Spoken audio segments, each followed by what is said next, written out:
Beyond the buzzer, inside the game, this is Sports IQ with Larry Smith.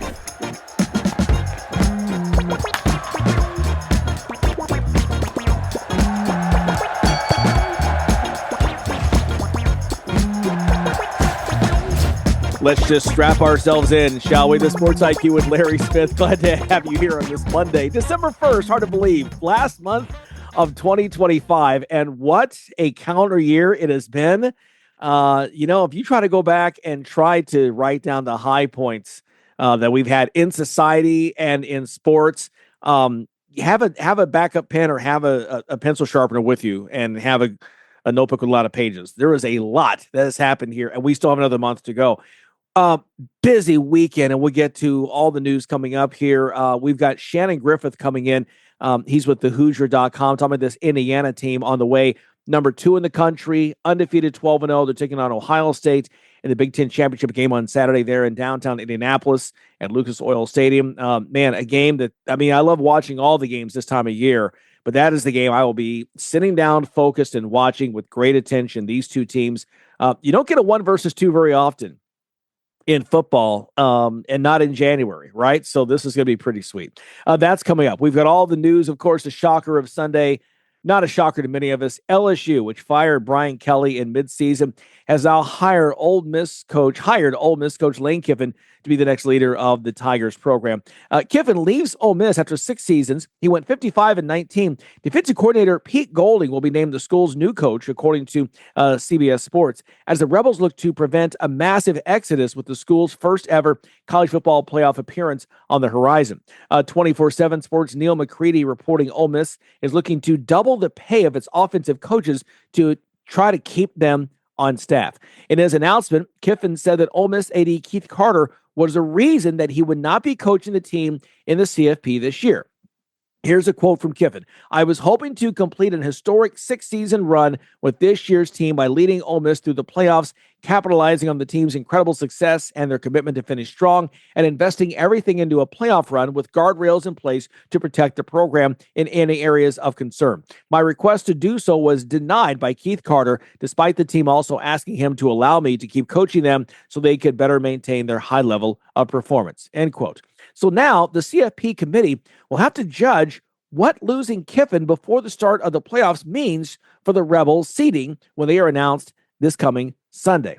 All right. I got some thoughts. We'll save those until the next segment. Let's get the other news because we have a lot more college coaching news coming up here a bit later in the show in a few minutes because, again, it was a crazy Sunday and with more news still coming today as well. Let's go to the NFL right now. Another crazy Sunday there in the Pro League. Nick Bonito batting away Marcus Mariota's pass in overtime to deny Washington a winning 2-point conversion. The Denver Broncos holding on for their 9th straight victory, a 27-26 thriller. After Denver's R.J. Harvey ran for a touchdown on the first possession of overtime, Mariota drove the Commanders down the field, aided by a pass interference penalty on a 4th and 6 play. Washington had 4th and goal at the 3 when Mariota connected with Terry McLaurin for a touchdown. Commanders coach Dan Quinn going for 2, and Mariota had an open receiver, but Bonito leapt up and knocked that ball down. Leapt up and knocked the ball down. Wow. In L.A., Justin Herbert throwing touchdown passes to Quentin Johnston and Ladd McConkey. Kamani Vidal made a 59-yard scoring run during a 31-14 victory. Herbert also broke a bone in his non-throwing hand during the game. He'll have surgery today on that unspecified broken bone on the back of his left hand, but he's optimistic that he won't miss any playing time down the stretch. Tough kid. The Bills missing both starting tackles Sunday in Pittsburgh against the blitz-happy Steelers. He must have been salivating after Buffalo gave up 8 sacks with both tackles in the lineup last week in a loss to the Texans, but Buffalo didn't play to the Steelers' advantage and instead turned to James Cook and the ground game. Cook went 144 yards. The Bills overall 249 on the ground. Buffalo battering Aaron Rodgers and the Steelers 26-7. In fact, Rodgers leaving the game after a sack and fumble. That, by the way, it was a fumble, pick, and run for 6 on that. Bloodied his nose. Everything else was really beaten up as the Steelers fall at home. And by the way, that 249 by the Bills on the ground, the most the Steelers have ever allowed on the ground in a game there at Acrisure Stadium. So, wow, what a day for Buffalo. 49ers ruining the home starting debut for Shedeur Sanders by beating the Browns 26-8. Brock Purdy passed for one score, ran for another to lead the Niners to their 9th win of the season. Sanders, by the way, in his second start, 16 of 25, 149 yards with one score on the day. The AFC South is going to be very interesting here down the stretch. The suddenly red-hot Texans won their fourth straight, 20-16 over the Colts. They've now dropped 2 in a row and 3 of their last 4. C.J. Stroud back in the lineup after being out due to a concussion protocol, 276 yards passing. The defense holding Jonathan Taylor to just 85 yards on the ground and kept him out of the end zone. So the Texans now just a game behind the Colts and Jags, thanks to Jacksonville beating the Titans 25-3 on Sunday. Titans just can't wait to get that new stadium built. Looking forward to next year, 2026, and the new stadium down the line somewhere. Panthers pulling off the surprise of the day. They beat the Rams 31-28. Bryce Young passing for 206 yards and 3 touchdowns. The running game kicked in with 153 on the ground. The defense picked off Matt Stafford twice, including a 48-yard pick six for Michael Jackson. He was a smooth criminal. Other winners on Sunday included the Jets, Seahawks, Bucks, and Dolphins. Well, just minutes before the current collective bargaining agreement was set to expire, the WNBA and the Women's National Basketball Players Association agreed to a 40-day extension. The league made this announcement last night. The new expiration date for the current CBA is Friday, January 9th. Now, in November, the league offered a new proposal with significant raises in salary for the players, but according to some sources, the players' union was just not happy with that proposal, and in fact thought it actually was not beneficial. This is according to ESPN. The players are more concerned with the percentage of revenue they're going to receive as opposed to minimum and maximum salaries. However, this latest extension will give the two sides the time needed to find common ground and keep a labor stoppage from happening. So again, we knew this was going to be prolonged when this started. There's a lot of money on the table in a very short amount of time. But listen, they don't have to really, they need to get things done. You can't wait till last minute. But the games don't start until May. The draft is in early April. So they've got some time to work this out. And hopefully the extra time, they'll be able to do that. Okay. Boy, do we have some coaching news for you. And do we have some thoughts on the coaching news as well? Don't go anywhere. Yeah, we're talking Lane Kiffin and who was right, who was wrong, and then some. It's all ahead here on the Sports IQ with Larry Smith.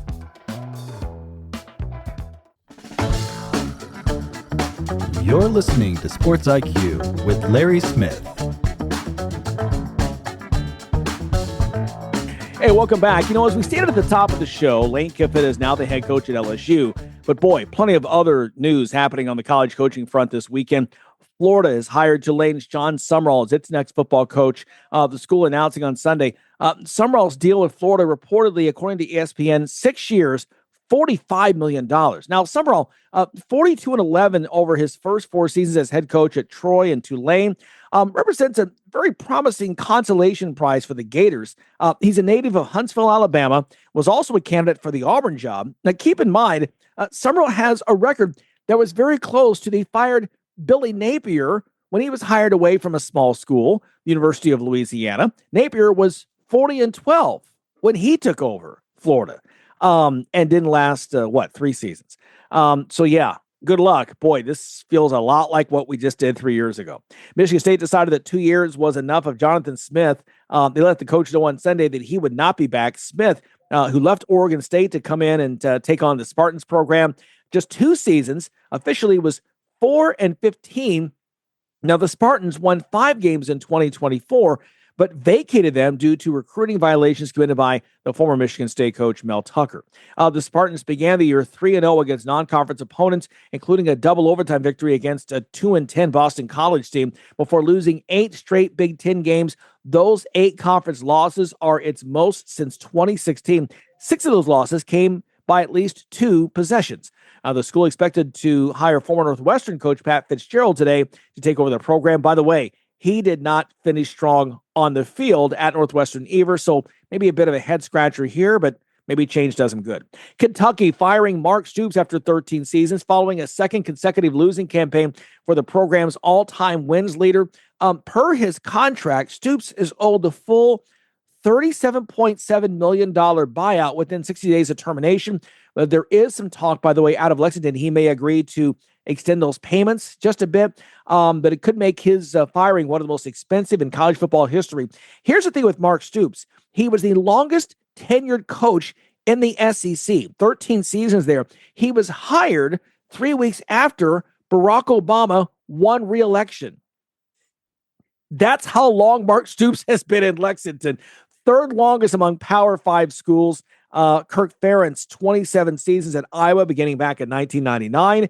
And Dabo Swinney, 18 seasons at Clemson. Stoops was third, and now he is out after back-to-back losing seasons. And what probably really the nail in the coffin, 41-0 loss to rival, in-state rival Louisville on Saturday. That's just that's not good. Auburn hiring its next coach, Alex Golesh, coming in from South Florida. The Bulls really getting back on the national map with that big win at a ranked Florida team back in September, and that began Billy Napier's undoing.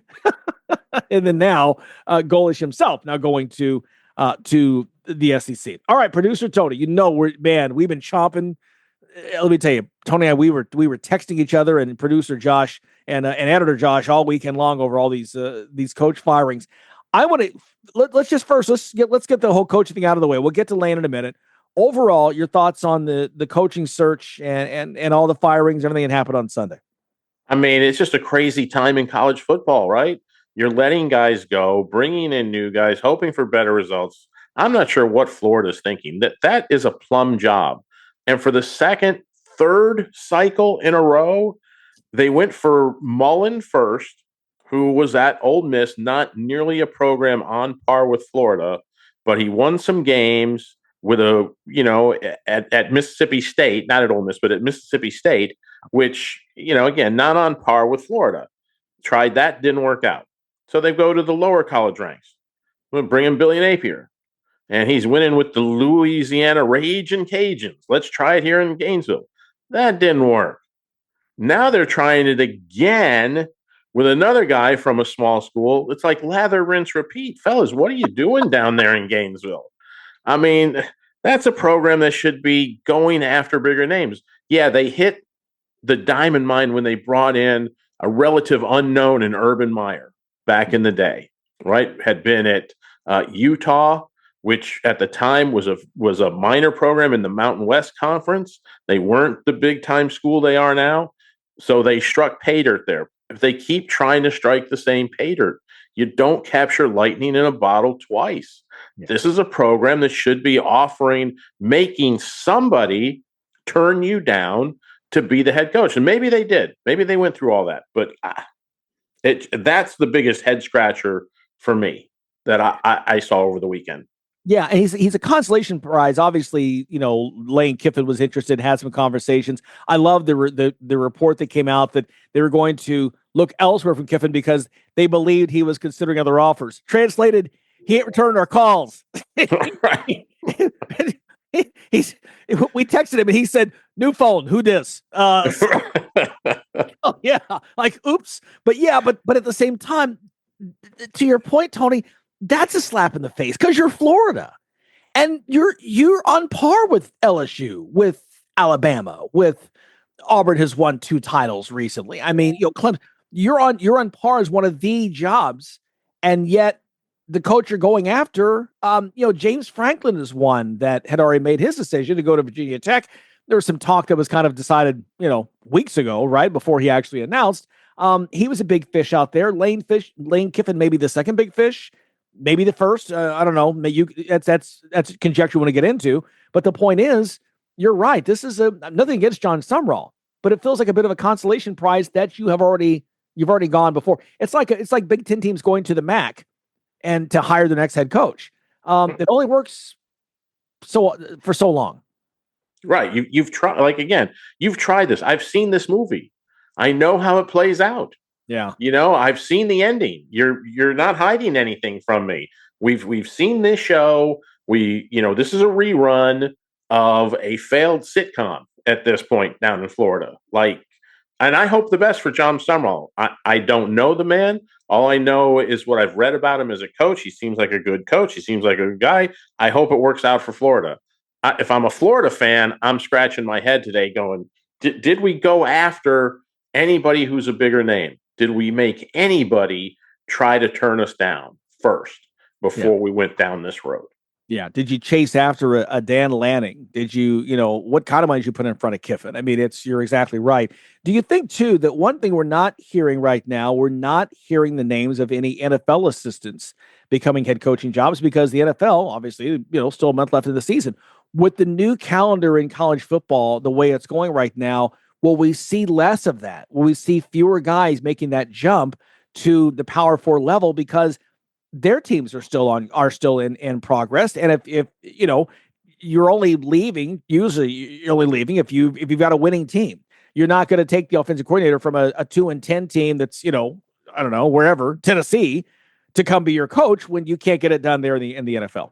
Yeah, absolutely. I think a lot of it has to do with the calendar the NCAA has set forth for college football. And again, that calendar, and we can talk about this more in the Lane Kiffin talk, but that calendar has to be revised. That calendar is the whole issue from what we've seen starting in September until now. The way the calendar is set up is severely flawed, and it is causing an unbelievable amount of upheaval in the college football world. Yeah, there's no question. I mean, we're going to talk to Shannon Griffith here in a moment and I'll ask him about the Kurt Signetti, the factor that comes in now across the board in college football. I think we both agree that his immediate success there in Bloomington has really changed the game for everybody in the sport. But at the same time, like you said, signing day is on Wednesday. It's no longer in February. There's no longer a second date in February. This is the signing day. It's in December. But yet the college football conference championships won't be till Saturday. The playoff field won't be picked until Sunday. The bowl games are still ahead. So to your point, it's one, I know it's end of the semester. It's the way the calendar falls, but yeah, something somewhere has to change in this. Let's get to Lane Kiffin, and I'm dying to get your thoughts on the record. I know how I feel, but you go first. Look, I can't blame Lane Kiffin for wanting to better himself for his family and the money and all that. If anybody offers you more money than what you're making at job A, if you think it's a better place to be, you're going to take it. The real losers in all this aren't being talked about. The real losers in all of what is going on are the Ole Miss players. These kids bought into Lane Kiffin's "we're family, we're one, we're together, we're together, we're together." That turned out not to be true. And this is the problem I have with a lot of college coaches is you are playing this card, you're playing this family card, this together card. We succeed as one card. I'm with you. I'm behind you guys. I'll always go to bat for you guys. And as soon as another job comes along that offers more money, maybe a little more prestige, bye, I gots to go. Yeah. That's wrong to me. Yeah. That bothers me. And I feel real bad today for the players at Ole Miss who have busted a gut to play for Lane Kiffin, to play through the pain, to get where they wanted to get to be, to make this program where it is 11-1.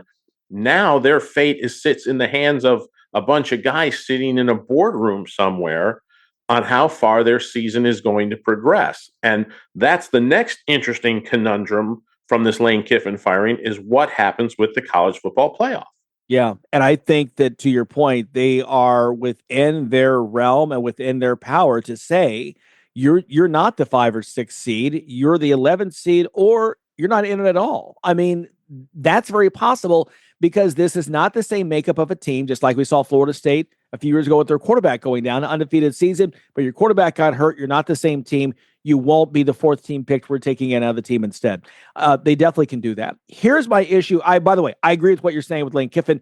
Listen, if he's making, I haven't looked it up. If he's making $6 million here, they offer you $10 million. Absolutely. No question. Here's my problem with Lane Kiffin, to your point, though, is that you're not just coaching any team. You're coaching a one-loss playoff team. It's not a team you think may get in the playoffs. It is a team, one of the few, that is guaranteed to get a playoff bid. And the calendar doesn't work out. But here's the one thing where it comes down to, and again, I'm saying this because the money's not in front of me, right? I mean, you and I might say, yeah, you know what, guys, sorry, gots to go. but you're playing for a playoff team, and I agree with Ole Miss. If you're not here 100%, no, then you're not here. You could tell LSU, listen, I know it's gonna hurt us recruiting wise, but I can't leave. I can't leave until my team's done. I can't leave until this playoff run is out. And I do blame Lane Kiffin for that. That you could, or your attorney, Jimmy Sexton, whoever it is, say, listen, I'm coming, but I can't make an announcement. I can't do anything until my season's done. We're in the playoffs, and first time ever, I gotta be here for this. Then at that point, yeah, LSU, I don't know, you keep some key staffers and you try to keep as many recruits as you can, but you've got the portal coming up. You've got a lot of money allegedly to go get guys. Maybe you take some lumps in the first year to get your guy, but I think you have to stay for the playoff run. Agree, and I think that again is on Lane Kiffin and his agents. What should have happened to me, if you really believed in this family deal, if you were really preaching that, if you were really behind that, if you're Lane Kiffin, and they, you see that job comes open, Brian Kelly is fired. I'm letting my agents know, look, I might be interested, but not till after the national championship. I don't want any discussion. I don't want to hear about it. I don't want to know about an offer. Nothing. I am committed to the University of Mississippi for the remainder of this season, as far out as it plays out. Once the final buzzer, once we are eliminated, if somebody wants to come with you with an offer, fine. But I don't want to hear about offers. I don't want to hear about anything. If he was truly loving on these kids and wanted to coach this team all the way out and play it all the way out, he could have stopped it right then with a couple of simple words to his agents. No, I don't want to hear about it. I don't want to know about it. I don't want you leaking anything. I don't want the school leaking anything, because if it does, it's over. It's over right there. Yeah. But as soon as our season is over, not our regular season, but we have been eliminated from playoff consideration, then I will talk about what's ahead in the next year. If we lose some recruits, if we get behind, that's fine. There's ways to fix that. Yeah. And you know what? Maybe it's a thing where, again, with all the leaks you mentioned, Ole Miss played their hand, and as they did, and said, we need to know on Saturday. We need to know we're not going to drag this thing out throughout the playoffs. We're not doing this. And it may be where maybe that was the idea. But to your point, you shut this thing down at the beginning. I just think I'm with you. I'm disappointed for the players, for the fan base. What a punch in the gut for them to work this hard to get to this point. And now possibly the committee, like you said, the committee may take this away. So we'll see. And I hope that Ole Miss, it looks like they're trying to do the right thing by, their defensive coordinator elevating him, offering big raises for their offensive staff to keep them in place. It's just unfortunate in this. You've got to go through this. All right. We've got some coaching openings still out there. Number one in my mind is Penn State, the team that started all of this, and yet we've already had the first round. It's very quickly, first 24 hours over. They're still looking for a coach as at the time we're talking. Yeah, I mean, that's the next big domino that's going to fall in all this is who does Penn State get now to take over, which is one of the preeminent jobs in the country. Great program. The last 50 years, they've been right there, except for a small few years after the scandal, surrounding Mr. Sandusky. But, who are they going to go after now? What coach is out there that they're looking at? Clark Lee just signed a big extension at Vanderbilt. He's not going anywhere. He seems to be happy where he's at. And, we're not talking enough about that. Let's give Clark Lee credit. Yeah. Clark Lee went to a place. Look, Vanderbilt is not a powerhouse. Never has been. Yeah. May never be. Yeah. But he's given them their best season in a long time. He signed an extension. He said, this is where I want to be. This is home. This is family. This is what I'm building. This is what I want to do. Lane Kiffin didn't do that. Yeah. Give all that credit to Clark Lee that he shut it down early. I'm signing this extension. I'm staying right here. That's what it is. Same with Matt Rule at Nebraska. I'm going to take this extension. This is where I want to be. This is where I'm building. This is home. So, there are coaches that have done it. Have said, I'm going to shut down going after this big pot of gold. And when we were talking with, Coach Griffin before he came on, before he's coming on with us, he's waiting in the wings. But he said the grass is not always greener. on the other side. Yeah. We're going to see. Yeah, exactly. Eli Drinkwitz, another one at Missouri signing. He was somebody with a lot of rumors that maybe, I think I saw Florida maybe attached to his name as a possibility, but you're exactly right. Clark Lee, what he's done in Vanderbilt, what a statement win there in Knoxville, knocking off the rival Tennessee. To have those two teams, that was amazing. I mean, when do you ever have those two meeting both in the top 20, 10-2? If it's an expanded playoff, they're a team probably it's in. If it's a 16-team playoff, but they probably aren't the way it is. But they deserve it. 6-2, just one game away off the co-leadership. 7-1 wins it. They're co-champions. They're 6-2 in conference. 10-2 overall. You're exactly right. Okay, speaking of, let's get a quick break right now. Shannon Griffith waiting in the wings, talking Indiana Hoosiers against Ohio State. We'll get his thoughts as well on this Kiffin situation. That's coming up too on the Sports IQ.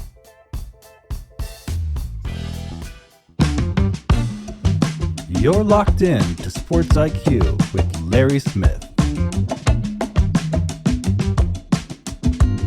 Let me tell you a quick story. Back in 1977, a Division II school with zero football history went 1-11 back in the day, 1-10. Back in the day, they only played 11 games. They hired a guy named Daryl Mudra, who had just come off a couple of losing seasons at Florida State. And he was called Dr. Victory because he won everywhere else that he had played, that he had coached. He talked about winning, and everyone laughs if we don't win here. We just want to, maybe 500. We throw a party. We get to we win 5 games, whatever. He took that 1-10 team, turned it around to 12-2 Division II national champions in his first year there. It was 1978. Eastern Illinois beat Delaware 10-9 in Longview, Texas. Daryl Mudra, look him up. He's in the College Football Hall of Fame. 1 year turnaround from one win to national champs. By the way, his offensive coordinator on that team is a guy named Mike Shanahan. I say that to say this. That's the closest thing that I can think of to what we're seeing right now with Indiana, that in year 2, a program, again, with very little football history, and now Curt Signetti has them 12-0 in the Big 12 and the Big 10 championship game this Saturday in Indianapolis. And look, right now they're going to get win or lose. They're going to get a bye. I don't see how you drop them beyond that. Shannon Griffith joining us once again here on the show. He is the lead football analyst for thehoosier.com. Coach, we've talked to you before. Good to have you back on. Good to see you. Hopefully you're full of turkey still and leftovers. Listen, this Indiana team, I'll be honest. I mean, listen, take nothing away from Ohio State.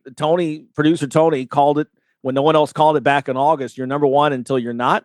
And they've backed that up with their 12-0 season. I think Indiana right now has had the better season. We'll find out on Saturday. Yeah, I think they both have their, check boxes, that you can go down a list and look at it. But they've both played extremely well. Ohio State, they've been on a heater since the national championship game of last year in that playoff run. And to do what they do, go undefeated in any league or any football division is incredibly difficult. And when you do it, it's almost, like you're living in an alternate universe because you just don't see that, type of season. So both these teams equally as good on either side of the football. And the fact that you're getting a 1-2 Big Ten championship matchup, which I don't think has ever occurred. You've had the number one team and 2 team in a conference championship. Is going to be an interesting dynamic come Saturday there in Indianapolis. That will be painted red because Indiana basketball plays Louisville that afternoon at Cambridge Fieldhouse in downtown Indianapolis. And then about 3 hours after that game is done, Indiana and Ohio State will play each other. So there will be red. So if you want to stand out, wear white. That's right. Or say anything else. Yeah. We were talking before we came on about Curt Signetti and the job that he has done. What is it about this guy? And like we've talked in the break here, to me, he has changed not only Indiana football on the field and off, he's changed college football on the field and in the courtroom. Some of these coaches, James Franklin, you go from a college football playoff appearance, semifinal appearance, to out the following September. Some of these coaches, Michigan State is one, who came in at the same time, 2 years, Jonathan Smith, out. up in East Lansing by the way, for a guy, Pat Fitzgerald, who didn't do much in his last 2 years at Northwestern. That's another story. But I think, again, other schools are saying, gee, why can't we do what they're doing? Yeah. Well, I think it's whether it's directly or indirectly, you're correct in that sense that the success that Indiana's had, a team that had not been amongst the elite in the NCAA football, has flipped the switch essentially to a team from 0 to 100 in a matter of 24 months. Is incredible. And I do think it has impacted schools like Michigan State, Jonathan Smith. I mean, you can't, any reasonable person, like I told you, would be thinking in the AD's office or amongst the board of trustees or whatever and say, wait a minute, we got a guy that came in the same time that Signetti did, and he's gone from 0 to 12-0 essentially, and we're still struggling to get a win or two in the Big Ten. So what's wrong with this pitcher? And they probably feel they've got better resources. So there is the element to that, I'm sure. I mean, that's a human nature type of an approach, but it is remarkable. And I think what makes Sig unique, you always hear him talk about his blueprint game plan for how he runs his program from A to Z, from the top of the spectrum with the president all the way down to the staffing on in his program. That is the mindset. It's the way they operate, and it's the way they approach each and every day. And everyone has bought into Sig's blueprint that he has for success, and he's done it at different schools. And that's the unique part of this equation is he did it at IUP, he did it at Elon, he did it at James Madison, and now he's doing it at Indiana. So whatever that secret sauce is, he has it, and people are probably trying to find a way to either buy a piece of it or find a way to hijack it along the way. Yeah, I'm curious. Is once this carousel and it's just getting started moving here, yesterday on Sunday, I'm curious to see how many schools will go down to the Division I AA or even Division II to try to find somebody who's had that same kind of success in multiple places. Not just hiring a coordinator from another school or a guy who's been a head coach somewhere else at a D1, but that kind of thing. I'm curious to see just how that happens. It's one of those things that it's amazing to think of. We think of the Big Ten traditionally, those of us who are a little longer in the tooth, as the Big Ten being the Big Two, Ohio State, Michigan. Right. Listen, I'm a convert. It is now Ohio State, Indiana for the next several years because Signetti, I think, is not going anywhere. It sounds like he's content to retire there from Indiana, and that's a problem with the rest of the Big Ten. You're going to have to deal with this guy for the next 7 or 8 years. Yeah, and there's no question. I think in the world of college football, you either love Sig or hate Sig. I don't think there's a middle ground in there for, half in or half out of the boat with Sig in terms of, his projection of personality and such. But yeah, I do think that Sig has established himself. He's established himself within the Big Ten. I think he's proven that he's not a one-hit wonder. Because that's what it's all been, let's see this. So every obstacle they've put in front of Indiana and Signetti, they've been able to overcome that and continue to prove people wrong. And they're still doing it. If you look at X and all these things, they don't want to talk about X, Y, or Z as why the Indiana shouldn't be where they're at.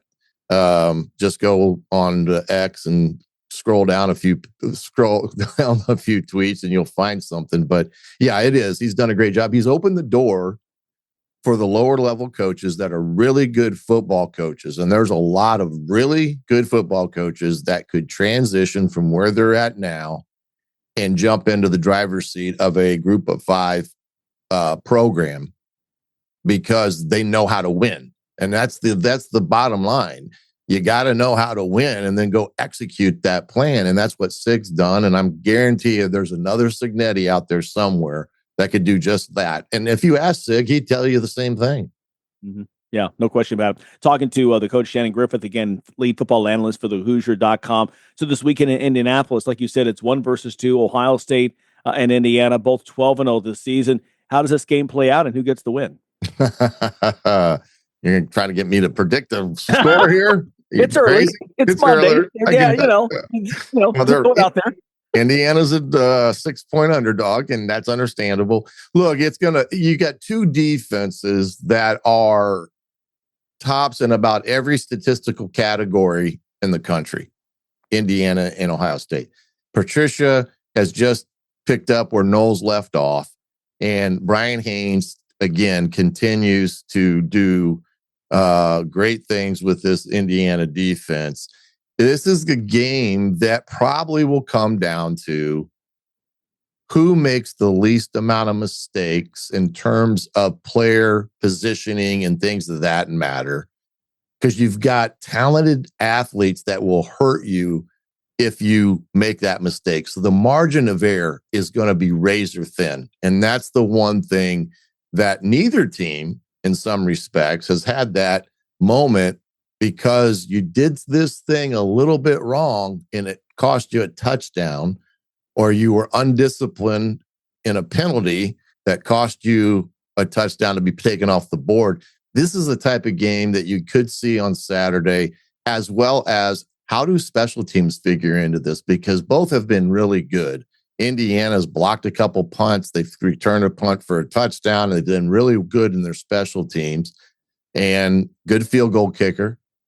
And these are the type of games that gets magnified even more. One statistic I'd like to share with you: in 10 of 12 games this year, Indiana has scored points prior to in the last 2 minutes before halftime. So out of 10 games, they've put points on the board in the final 2 minutes of the first half. That's incredible. And that's a huge momentum boost going into the locker room, and not even taking into account what Indiana did coming out of the locker room, because, you get that first possession of the second half. And so that's an incredible thing. And they're number one in turnover margin, plus 17 on the year. And they've scored points. I think they've gotten 100 plus points off their turnovers as well. So when you couple that, getting points before halftime, points on the board off of turnovers, those are the big factors of why a team wins, because those are the things that propel you into a chance to win. And that's my point.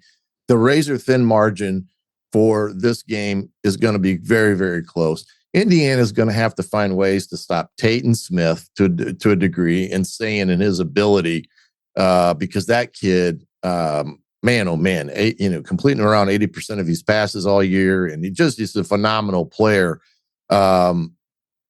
That's where the differential could come with those players. And Indiana, Mendoza is going to have to play very well. He did not play great against Purdue.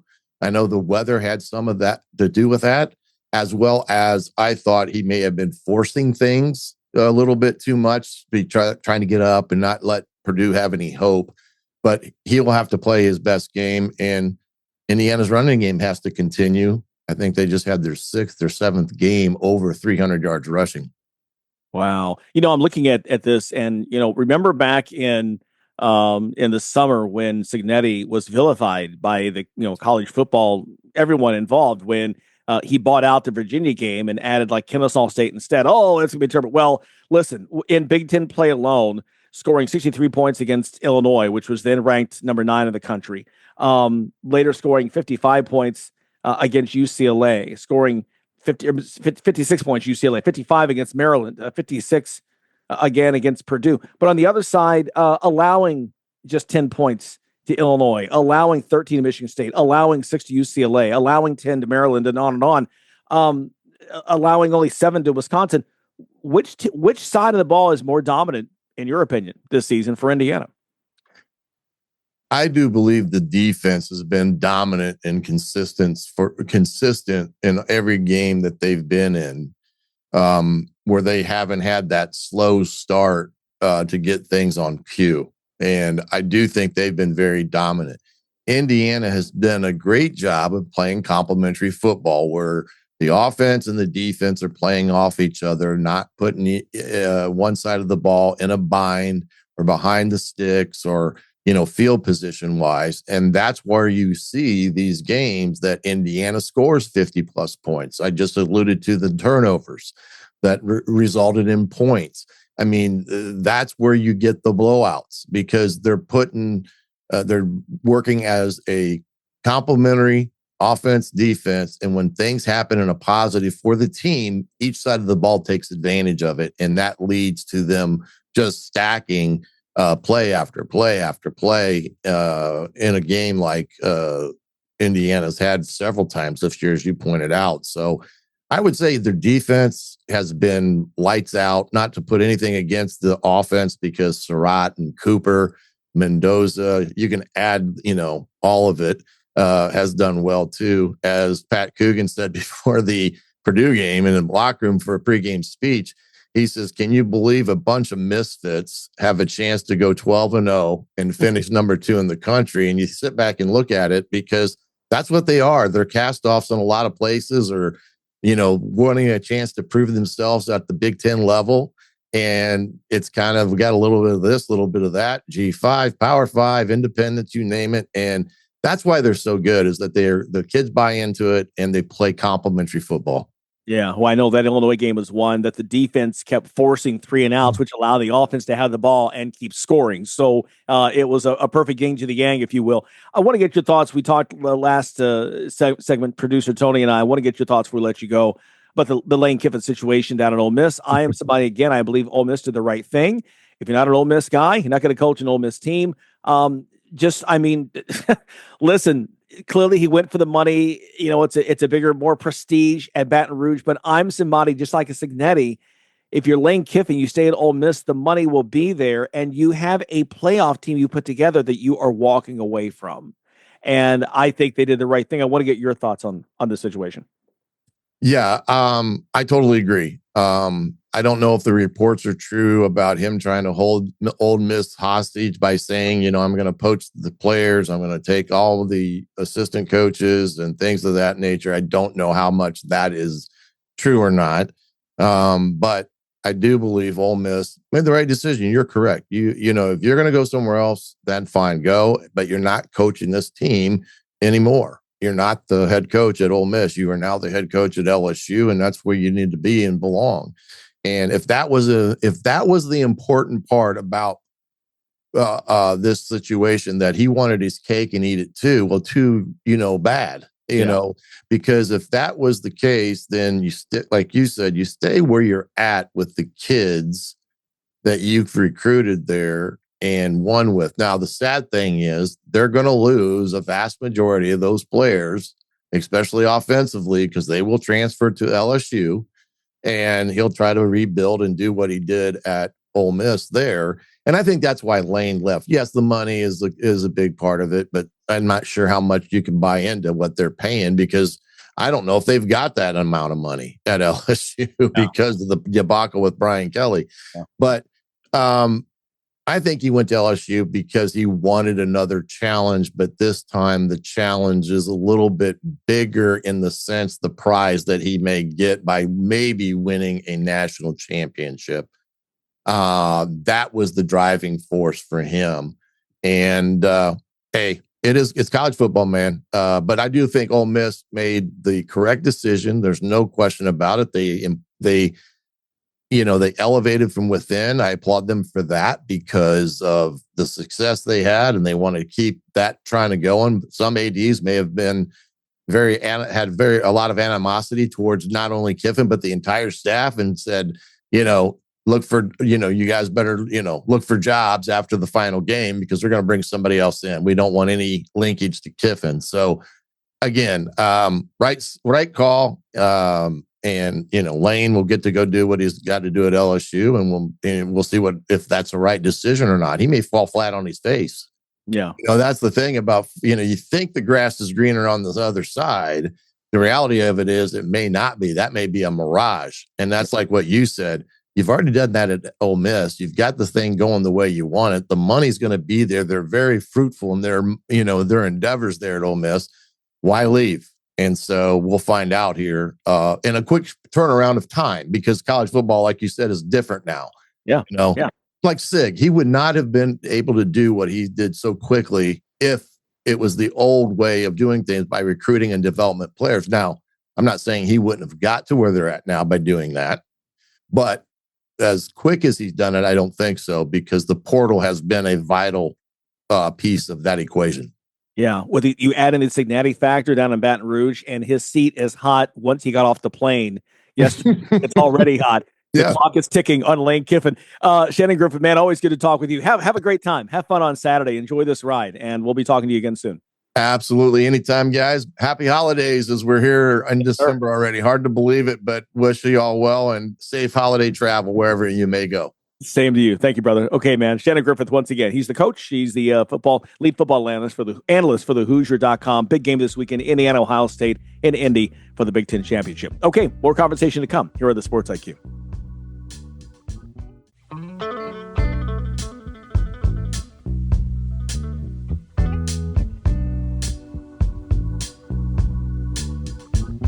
Man, so much I want to talk about, producer Tony. Okay, first off, Texas beating Texas A&M in Austin. What a statement win. Listen, if you're the committee, I don't know how you keep Texas out with their resume. 3 wins against top 10 teams. Now, they have some bad losses. They have one. That as well. One bad loss. Yeah. One bad loss. Yeah. But it's still going to be tough to how do you put a 3-loss team in the playoff? Look, the committee is going to have a rough job this year figuring all this out, trying to get this down to 12 in a world that wants it nice and neat and tied up. But Texas has done everything they could do. They went out, beat an undefeated Texas A&M team in a rivalry game, in a rivalry that is just getting started back up after being dormant for a long time because they were in different conferences. So now you're going to ask to put this Texas team aside.